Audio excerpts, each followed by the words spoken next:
তো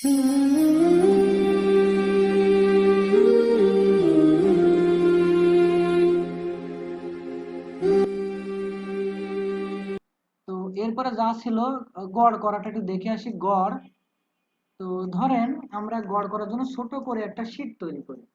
roll number, name, class, Bangla, English, ধরেন হচ্ছে social science, general science, religion subject, math এবং টোটাল।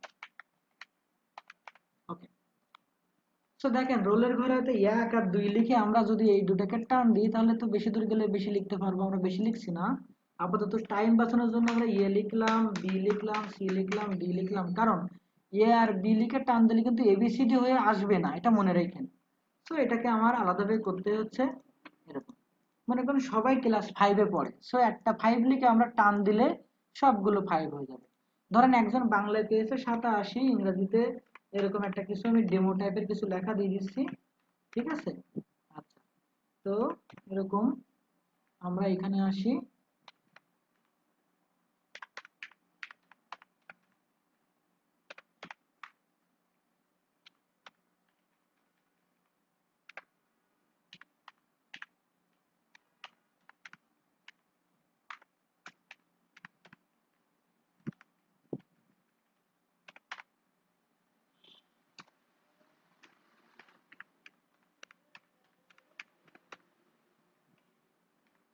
আচ্ছা, তো আমরা যাই লিখেছি না কেন আমরা জাস্ট এটা একটু দেখি বিষয়টা কেমন হলো।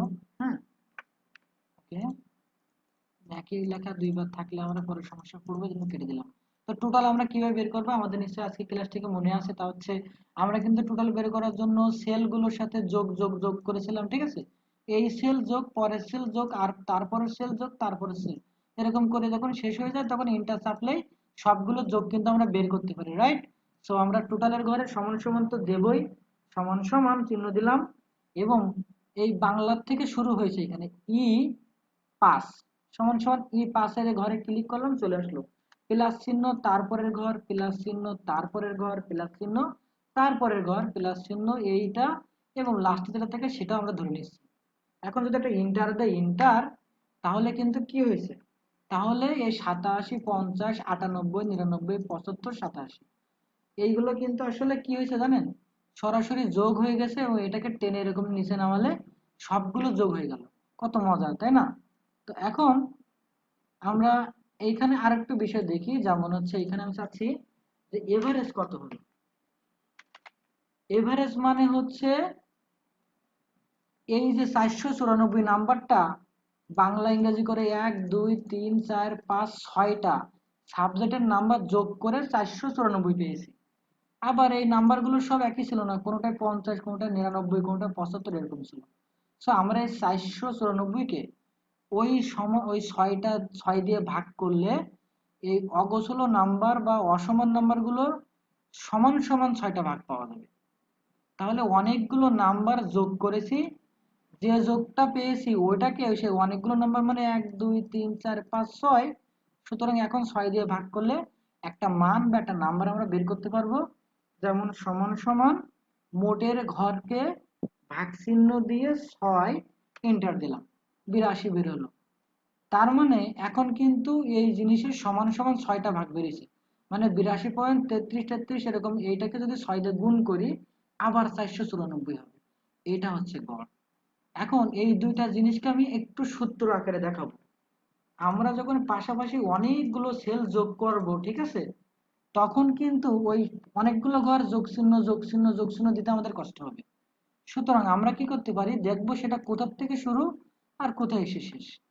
যেমন এইখানটায় দেখা যাচ্ছে যে আমার এই বাংলা মানে এইখানে শুরু 87 নাম্বারটা, এটা হচ্ছে ই, ই কত, ই 5, ঠিক আছে। আর শেষ হয়েছে যে ম্যাথ পর্যন্ত এসে এটা জে, এবং অবশ্যই এটা J5। সো আমরা এখানে সূত্র আকারে লেখার জন্য সমান সমান দিয়ে এসইউএম সাম, এখন ব্র্যাকেট শুরু করেছি এবং শুরু মানে কোন সেল, ই 5, আমরা হাতে লিখে দিতে পারতাম। এটা দিয়ে একটা ইস্টু দেবো, ইস্টু মানে একটা ওই যে যেটাকে কোলন বলে, সেমিকোলন মানে তো একটা কমা একটা ফুল স্টপের মতো। আর এটা হচ্ছে কোলন। এটা দেব, প্রথমটা নেব আর সবসময় শেষেরটা নেব। এই মাঝখানে কোলনের ব্যাপারটা হচ্ছে E5 থেকে শুরু করে J5 পর্যন্ত এটা কম্পিউটার বুঝতে পারবে এই মাঝখানে কোলনটা দেওয়ার কারণে। এখন তার মানে কি E5 যোগ F5 যোগ এরকম করে অনেকগুলো লেখা লাগছে না, সাম কথা লিখেছি মানে যোগ চিহ্নর কাজও করে দিচ্ছি। ব্র্যাকেট শেষ করে জাস্ট এন্টার দিলাম, তাহলে আমরা দেখতে পেলাম যে এটার যোগগুলো বেড়ে গেছে। এই ক্ষেত্রে আমরা যেটা করেছি, যোগ করার জন্য যোগ সমান সমান আমরা লিখেছি আসলে কি, এর যোগ সমান সমান একটা সূত্র নাম হচ্ছে সাম, কিন্তু সবার সামনে কিন্তু সমান সমান থাকা লাগে। ঠিক আছে, সাম মানে যোগ। তো আমরা এভারেজ বের করব, সমান সমান এটা সূত্র দিয়ে লিখলে এভিই 3টা অক্ষর লিখলে হবে না, সাম তো সামেশন থেকে 3টা অক্ষর দিয়ে লিখেছি, বাট এটা একটু বড় হবে, এভিই আর এজি এভারেজ। এভারেজ লিখে ব্র্যাকেট দিতে হবে, এবং এভারেজটা কিন্তু টোটাল পর্যন্ত আসবে না, এই শুরু ওইখান থেকে কম্পিউটার শুরু করে একেবার শেষ ম্যাথ পর্যন্ত এটা ও যোগ করবে এবং 6 দিয়ে ভাগ করবে। যা করবে ও করুক, আমি জানি না, আমি শুধু বলে দিলাম। এইখান থেকে এভারেজ করে এই ম্যাথ পর্যন্ত যা হয় সেটা আমাকে পাঠিয়ে দাও। মানে E5:J5 ব্র্যাকেট ক্লোজ এবং এটা দিলাম। দেখেন এটা কিন্তু হয়ে গেছে, এভারেজ বেরিয়ে গেল। ঠিক আছে, এইভাবে কিন্তু ম্যাক্স নাম্বার বের করা যায়। ম্যাক্স মানে সব থেকে বড় নাম্বার, এটার জন্য সমান সমান। এখন আর সাম বা এভারেজ লিখবো না, কিন্তু একই টাইপের লিখতে হবে। লিখতে হবে ম্যাক্স মানে বড়। এখন এটা দেওয়ার পরে ওই যে শুরুর থেকে নিতে হয় সবসময়, যেখান থেকে শুরু করবো। এটা যদি E5 না হয়, এখানে যদি হচ্ছে G5 দিয়ে শুরু হতো, তাহলে প্রথমে G5 নিতাম আমরা। তো এটাকে এরকম ভাবে ধরে নিলেও হয়। কম্পিউটার থেকে E5:J5 পর্যন্ত ধরে নিয়েছে, আমরা টাইপ করে লিখে দিতে পারতাম, তবেও হতো, তো 99 বের হলো। তার মানে E5 থেকে J5 পর্যন্ত যে লেখাগুলো পড়েছে মানে এইটুকু, এইটার মধ্যে সব থেকে বড় নাম্বার যেটা সেটা এখানে বের হয়েছে। আশা করি বুঝেছি। ম্যাক্স এখন মিন লিখবো, মিন লিখে আমরা শেষ করব সমান সমান। মিন মানে মিনিমাম মানে ছোট সংখ্যা। এখন সাম এভারেজ ম্যাক্স এগুলো না লিখে মিন লেখা দেব, এবং ব্র্যাকেট শুরু করে এইটা ইস টু মানে কোলন এবং শেষেরটা দিয়ে আমরা ব্র্যাকেট ক্লোজ করে এন্টার দিলাম। তাহলে কিন্তু মিনিমাম নাম্বার কত সেটা কিন্তু বের হলো, যে এই লাইনের মধ্যে সব থেকে মিনিমাম নাম্বার কম নাম্বার কত সেটা এখানে অটোমেটিকলি বের হয়েছে। পরের লাইনে সব থেকে নাম্বার মিনিমাম কত, মিনিমাম এখানে বের হয়েছে। তো এইটা করার পর এরকম যখন কোনো ডিজাইন করতে হয় তখন সেটাকে একটু সুন্দর করে ওয়াল বর্ডার করে দিতে হয়। আবার উপরে যে লেখাগুলো থাকে মেনু, সেগুলো একটু বোল্ড করে দেবো, চাইলে একটু ফন্টটা একটু চেঞ্জ করে দেবো বাইরকে বা যাকে দেবো, তাহলে দেখতে ভালো লাগবে। ঠিক আছে, এবং তার একটা ব্যাকগ্রাউন্ড কালার দিতে পারি। হুম, এইভাবে কাজগুলো করব। তাহলে সাম মানে যোগ, আর ম্যাক্স মানে তো হচ্ছে বড়, মিন মানে ছোট, এবং হচ্ছে আরেকটা কি করেছি আমরা, এভারেজ মানে গড়, এটা করেছি। তো আমরা দেখে আসি আমাদের বাকিটা কতটুকু। আমরা কিন্তু বর্ডার দিয়ে টেবিল ভিউ করতে পারি এখন, অল বর্ডার দিয়ে। এছাড়া আমরা সূত্র নিয়ে কথা বলেছি যোগ বিয়োগ গুণ ভাগের জন্য। আমরা পেজ সেটআপটা এই ক্লাসে শিখবো না আপাতত। পেজ সেটআপ মানে প্রিন্ট যারা দেবে, আমরা এটা নিয়ে কথা বলছি না। তাই স্কেল দিয়ে ছোট বড় করার কথা বলছি না। এখন আমরা যে এরকম একটা ফরম্যাট বানালাম, সেখানে নিজেরাই এরকম এন্ট্রি করে রাখছি।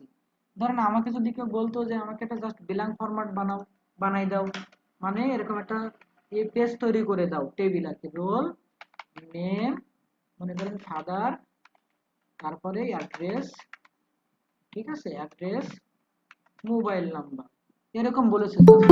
এবং বলেছে 5 জনের তথ্য লিখবে, তার মানে তলায় তলায় 1 2 করে 5 জনের তথ্য যেন সে পূরণ করতে পারে, এরকম ভাবে সেই জিনিসটাকে আমরা সাজাইছি। এবং সেই জিনিসটাকে সুন্দর করে একটু বর্ডার করে এই মেনুটাকে একটু সুন্দর করে দিয়েছি, একটু সাইজ বড় করেছি, সেন্টার করে দিয়েছি। নামের ঘর বড় লাগবে হয়তো টেনে বড় করে দিয়েছি, বাবার নামের ঘর বড় করে দিয়েছি, মোবাইল নাম্বার এই যে অ্যাড্রেসের ঘর বড় করে দিয়েছি। আর মোবাইল নাম্বার লিখলে যেন জিরো থাকে তার জন্য কলামকে ধরে জেনারেল থেকে আমরা টেক্সট করে দিলাম। তার মানে এই একটা কিছু বানাই দিলাম, এখন এটা তার কাছে দেব, সে এটার মধ্যে সব বসাবে। এরকম জাস্ট করে দিছি, আমি পূরণ করে দিইনি, পূরণ করার জন্য তৈরি করেছি এটা। এটা একটা ফরম্যাট। তবে যেহেতু এর মধ্যে ডাটা এন্ট্রি করার জন্য এটা বানানো, তাই এটাকে ডাটা এন্ট্রি ফরম্যাটও বলা যেতে পারে। আমরা যখন ডাটা এন্ট্রির ওই মূল টপিকগুলো নিয়ে কথা বলবো আগামী ক্লাস থেকে, তখন কিন্তু আমরা সহজে এগুলো বুঝতে পারবো যে ফরম্যাট মানে কি। ঠিক আছে, যেমন আগে যেটা বানাইছি এই ফরম্যাটটা যেভাবে বানাই দিয়েছি, হয়তো বাইরে এরকম একটা ফরম্যাট দিয়ে আমাকে বলতে পারে যে এটা সুন্দর হয়নি, এর কালার চেঞ্জ করো, এটার কিছু একটা অংশ ম্যাক্স লাগবে না সেটাকে ডিলিট করে দাও, দিয়ে নিচের কিছু লাগছে না ডিলিট করো, উপরে ফাও জায়গা ফেলানো আছে ডিলিট করে দাও, এরকম আরো কিছু তথ্য এর ভিতরে এনে দাও, এরকম অনেক কিছু বললো। তার মানে একটা ফরম্যাট করা ছিল, সেটাকে রিডিজাইন করালো, মানে রিফরম্যাট করে নিল, মানে ফরম্যাট ক্লিন করে দিল। কিন্তু বিভিন্ন নামে এটাকে ডাকা যেতে পারে, যে একটা ফরম্যাটে তৈরি করা ছিল সেটাকে তার মনের মতো করে শেষমেশ করে দিলাম, ফাইনাল হয়ে গেল, ওইটা হচ্ছে একটা ক্লিন ফরম্যাট হয়ে গেল। আশা করতেছি আমরা বুঝতে পেরেছি। এখন আমরা কিন্তু মার্জিন নিয়ে এই ক্লাসে কথা বলছি না, পেজ সেটআপ নিয়ে কথা বলছি না, তবে আমরা পেজ সেটআপটা কোথায় থাকে সেটা নিয়ে একটু কথা বলতে পারি। সেটা হচ্ছে পেজ লেআউটের ভিতরে মার্জিন আছে, এখানে বিভিন্ন মানের মার্জিন আছে, আমরা চাইলে কাস্টম মার্জিনে এসে আমরা কিন্তু কম করে দিতে পারি, টপে কম দিলাম, হেডার ফুটার জিরো করে দিলাম, লেফট সাইড রাইট সাইডে কম দিলাম, দিয়ে যদি ওকে করি তাহলে এটা প্রিন্ট দিলে পাশের জায়গায় বেশি ফেলানো থাকবে না। যদি আমরা স্বাভাবিক এটা তৈরি করার পর প্রিন্ট দিয়ে দেখি পাশে অনেকটা জায়গায় ফেলানো ছিল, বুঝবো মার্জিনটা অনেক বেশি নেওয়া আছে, তখন মার্জিন মানে পেজ লেআউটের মধ্যে মার্জিন, কাস্টম মার্জিনে এসে ঘরের মধ্যে লেখাগুলোকে কম করে দিয়ে ওকে করে দেব। আর আমরা সাইজটাকে আমরা A4 করে নিলাম। আর ওরিয়েন্টেশন অপশনটা মানে কি, এটা লম্বায় লম্বায় হবে না আড়ে আড়ে হবে, তার মানে সেই কিন্তু আমরা পেজ সেটআপ অল্প কথায় শিখে যাওয়ার চেষ্টা করেছি। তো এখন তাহলে আমাদের কি আছে আমরা একটু দেখি। এই যে লেখাটা আছে, এইখানে লেখা আছে 100% পেজ লেআউটের ভিতরে। এখন এটা যদি আমরা কম করে দিই, 100% জায়গায় 50% করে দিই, তাহলে কাগজের এক কোণায় ছোট করে এটা প্রিন্ট হবে, মানে স্কেল কমাই দিলাম। অনেক সময় পাশাপাশি অনেক তথ্য লিখেছি, সেটা প্রিন্ট দিলে কিছু অংশ কেটে যাচ্ছে, সেটা আর একটা পেজে চলে যাচ্ছে, তখন আমরা কি করতে পারি, স্কেল অপশনটাকে কমাই দিতে পারি। তাহলে বড় দূরের পেজে যাওয়া লেখা সহ ছোট হয়ে জুম কমে একটা পেজে চলে যাবে। এর কোনো নির্দিষ্ট মাপ নেই যে কত স্কেল আমরা নেব, কারণ যখন যেটা প্রয়োজন হবে আমরা সেটা নেব। ঠিক আছে, তাহলে আমরা আমাদের সিলেবাসটা ফিরে যাচ্ছি।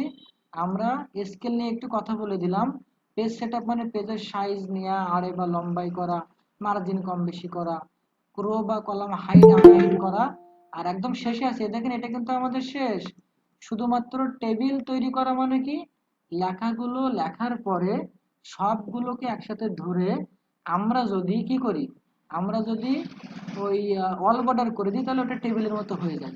তারপরে আমরা কালার দেব, ব্যাকগ্রাউন্ড কালার লেখার কালার দিয়ে সুন্দর করে সাজাবো। আপাতত ফ্রিজ কথাটা একটু ছোট করে বুঝাই দিব, আর রো বা কলাম হাইট আনহাইট একটু বুঝাই দিব। এটা হচ্ছে, ধরেন এখানে English, social science, general science বেশ কিছু কথা আমরা লিখেছি। তো আমরা চাচ্ছি কোনো একটা কারণে সোশ্যাল সায়েন্স আর জেনারেল সায়েন্সের দুইটা কলাম আমরা সামনে দেখাতে চাচ্ছে না এই মুহূর্তে, কিন্তু ডিলিট করে দিলে তো ডিলিট হয়ে যাবে চিরতরে, আর ফিরবে না, পরে পরে কোনো সময় আর রাখতে পারবো না এটা।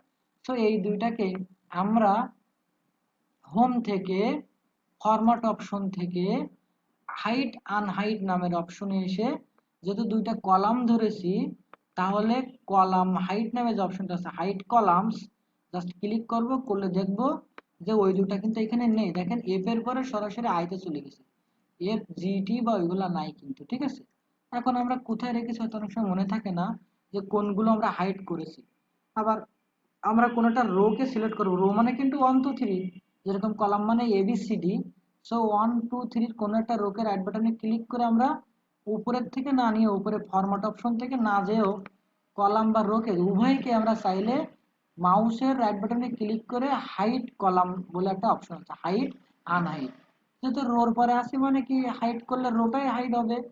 ঠিক আছে, এখন দেখেন অনেকটা কমে গেছে, এখানে 1 2 3 4 এর পরে 5, তারপরে গিয়ে 8 আছে। তো এখন এগুলো ফিরে আনবো কি করে, আনহাইড কিভাবে করব, আমরা সব থেকে একটা সহজ বুদ্ধি করতে পারি, কন্ট্রোল A চাপলাম, মানে এখানে যতগুলো সেল আছে এই শীটটাতে সবগুলো একবারে সিলেক্ট হয়ে গেল, কন্ট্রোল A। এবং আমরা রাইট বাটন ফরম্যাটে যাব, এটা হলো হোমের ভিতরে format option, hide unhide option থেকে আনহাইড কলাম একবার করতে পারি, তাহলে দুইটা কলাম ফিরে আসলো। এবং আবার কন্ট্রোল A দিলাম, দেওয়ার পরে আমরা হাইড আনহাইড অপশন থেকে আনহাইড রোতে ক্লিক করলাম, তাহলে দেখেন নিচেও রো গুলো ফিরে আসছে। এভাবে আমরা কলাম বা রো হাইড আনহাইড করতে পারি। উপরের রো গুলিকে সিলেক্ট করে রাইট বাটনে গিয়ে আমরা এটাকে ডিলিট করে দিলাম, লাগছে না। ঠিক আছে, এখন দেখেন নাম, ক্লাস, বাংলা, ইংলিশ, এগুলো একটা শিরোনাম লিস্টের। এখন এরকম করে যখন ডাটা এন্ট্রি করতে করতে একসময় এরকম নিচের দিকে যেতে থাকবে এন্ট্রি করতে করতে, একসময় দেখা যাবে এটা কি নামের ঘর, এটা কি ক্লাসের ঘর, এটা কি বাংলা সাবজেক্টের ঘর, এরকম কিন্তু অনেক সময় ভুলে যেতে হয়, কারণ দেখা যাচ্ছে না। তো উপরে গিয়ে আবার দেখতে হয় যে কোনটা কি লিখবো। সো আমরা ফ্রিজ করা লিখবো। ফ্রিজ মানে কোনো একটা কলামকে বা একটা সেকশনকে বা একটা রোকে একেবারে জমায় রাখা, মানে এখানে একদম সরাসরি কি করে রাখা, ওইখান থেকে সরবে না বাংলা ভাষায়।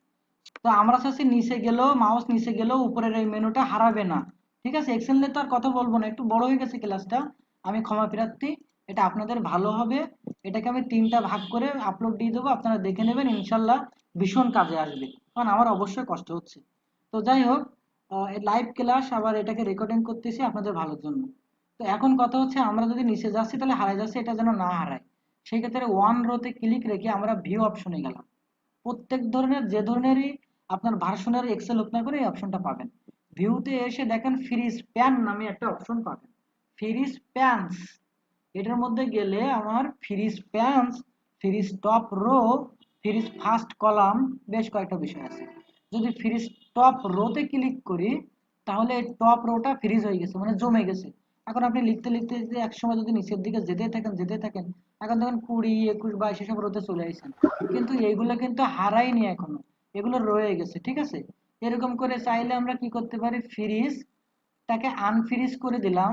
এখন যদি নিচের দিকে যান লিখতে লিখতে উপরের মেনু আর দেখাচ্ছে না।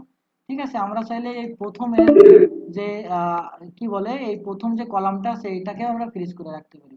কারণ অনেক সময় এই দিকে যেতে থাকি এরকম ডান দিকে, তখন ডান দিকে গেলে কি হবে, এটা কিন্তু একসময় এই 1 2 3 অপশনটা হারাই গেছে। হ্যাঁ, এই পাশের অপশনটা যত এদিকে সর্বটা হারাই যাবে। সো এখানে মানুষের নাম থাকতে পারে, সে নামের সোজাসুজি অনেক তথ্য লিখতে হবে, এমন হতেই পারে ডাটা এন্ট্রির কাজে বা কোনো ফরম্যাট তৈরি করার কাজে। সো আমরা এই প্রথম কলামকে ধরে ভিউ অপশন থেকে ফ্রিজ প্যান থেকে আমরা করতে পারি fridge first column. So one মানে ইয়েকে আমরা করেছি এটা।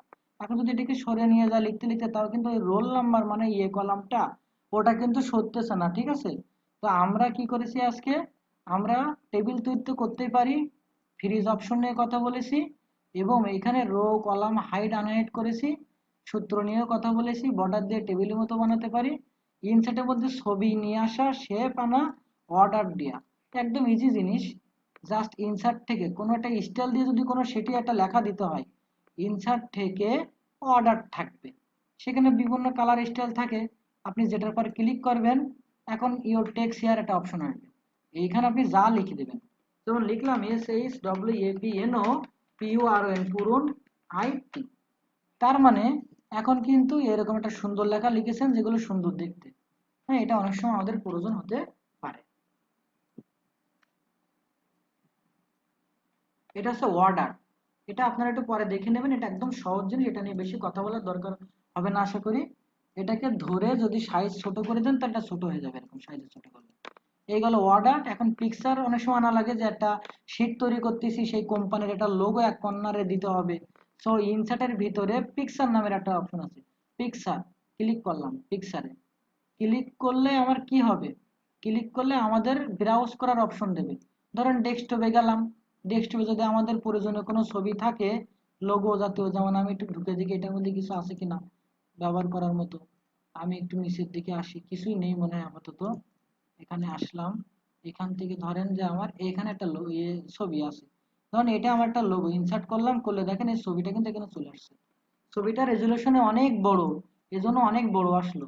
ছবিতে ক্লিক করলে পাশে ছোট ছোট পয়েন্ট পাবেন, চারপাশে পাওয়া যায় এটা, ওটা ধরে ছোট করে এরকম একটা জায়গা নির্দিষ্ট জায়গায় এটা বসাতে পারবেন।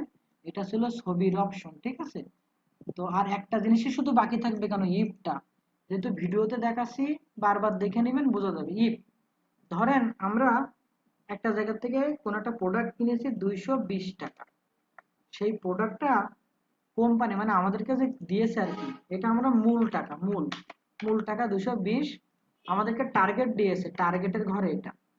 হ্যাঁ, টার্গেট আলাদা জায়গায় লিখে টার্গেটটা এখানে যে 250 টাকার বেশি যদি আমরা, 250 টাকা এর বেশি যদি সেটা সেল করতে পারি ওই দামে আর কি, বোঝাচ্ছি, তাহলে বেশি করলে এটা শতকরা বেশি করলে আমরা একটা বোনাস পাবো। কম্পিউটার আমাদের লিখে দেবে যে তুমি বোনাস পেয়েছো, এরকম একটা কিছু লিখলাম আমরা। সো এক্সেলের মতো বড় সাবজেক্ট কিন্তু আর কিছু নেই, এই জন্য এত বড় ক্লাসটা হচ্ছে। তো যাই হোক, এখন আমি টার্গেটে লিখবো। তো এখানে 220 টাকা আমি 4টা 5টা কিনে নিয়ে গেছি, এবং প্রথমটা বিক্রি করছে 250 টাকা। 250 টাকা, একটা বিক্রি করছে 260 টাকা, আর একটা হচ্ছে 300 টাকা, আর একটা হচ্ছে 232 টাকা। তাহলে আমরা খালি চোখে দেখলে বুঝতে পারছি যে 250 টাকার বেশি যদি বিক্রি করলে বোনাস পাবো, এরকম একটা কিছু দেবে।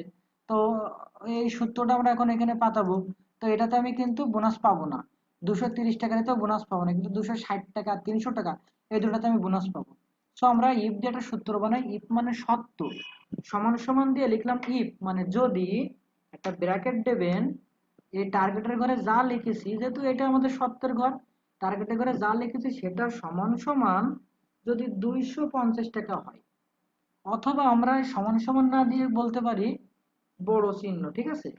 দেখেন F3 ঘর মানে 250-এর ঘর, আর এখানে 250 লিখেছি, তার মানে 250 টাকার বেশি হতে হবে F3 ঘরের মধ্যে, যদি কোনোটা এটা পায় কম্পিউটার।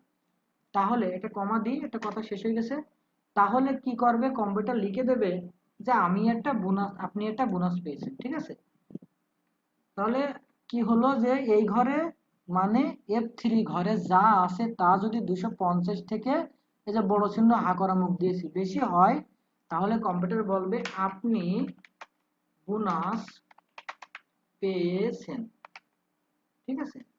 F3 ঘর মানে 250-এর ঘর, এই ঘর আমরা লিখেছি, সেইটা যদি কোনোদিন দেখা যায় যে 250 থেকে বেশি, তাহলে বলবে আপনি বোনাস পেয়েছেন। অন্যথায় আছে, এটা আমরা ফলস হলে কি হবে তা লিখে দিন, এখানে ফলস আছে। এটা তো 250 টাকার বেশি হইলেই তখন বলবে বোনাস পেয়েছেন, যদি বেশি নয় তাও তো কিছু একটা বলবে নাকি। সো কমার পরে সেটা লিখে দেবো। কারণ সেখানে আমরা লিখে দিতে পারি 0। দেখেন যখন 0 লিখেছি তখন কিন্তু ডবল কোটেশন দেইনি, কিন্তু যখন বানান করা অবস্থায় কিছু লিখে দেবে কম্পিউটার, তাই যখন লিখলাম তখন ডবল কোটেশন ব্যবহার করলাম। এরকম কোনো লিখিত আকারে কিছু চাইলে ডবল কোটেশন দিতে হয়, আর 1 2 3 4 এরকম নাম্বার আকারে চাইলে কোনো কোটেশন লাগে না। জাস্ট এন্টার দিলাম, যে এটাকে এরকম টেনে আবার এরকম ফিল করে দিলাম। দেখেন এটা 250 টাকার ভিতরে আছে, তাই আমরা 0 দেখাচ্ছে, মানে বোনাস পাইনি, যেহেতু আমাদের এখানে সত্য সাজাইছি 250 টাকার বেশি হলে তাই পাবো। এই ছিল আমাদের ইফের কাজ। তো আশা করতেছি আজকের ক্লাসটা সবার খুব কাজের একটা ক্লাস। আমি চেয়েছিলাম 11টায় 45, সরি 10টায় 45 85 ক্লাসটা ছেড়ে দেবো, এখন 11টা 27 বাজে। তার মানে ক্লাসটা আমার ওই ছাড়াও আধা ঘন্টা বেশি করতে হয়েছে। এবং আমি যেটা করেছি সেটা হচ্ছে এই ভিডিওটা যদি ভালোভাবে কেউ দেখে, এইটুকু দিয়েই কিন্তু অফিসের অনেকগুলো কাজ সে করতে পারবে, সে মোটামুটি একটা বস হতে পারবে আশা করি। এইগুলো পারলে বাকিগুলোও সে দেখে নিতে পারবে। এছাড়া আমরা গুগলে সার্চ করে, ইউটিউবে সার্চ করে আরো সুন্দর এই বিষয়ে কাজ শিখতে পারবো। তো আজকের মতো আমরা এখানেই শেষ করতেছি। সবার জন্য শুভকামনা রইল, সবাই অনেক ভালো থাকবেন। আজকে ক্লাসটা এখানে শেষ করছি। আসসালামু আলাইকুম। ওয়ালাইকুম আসসালাম। আসসালাম।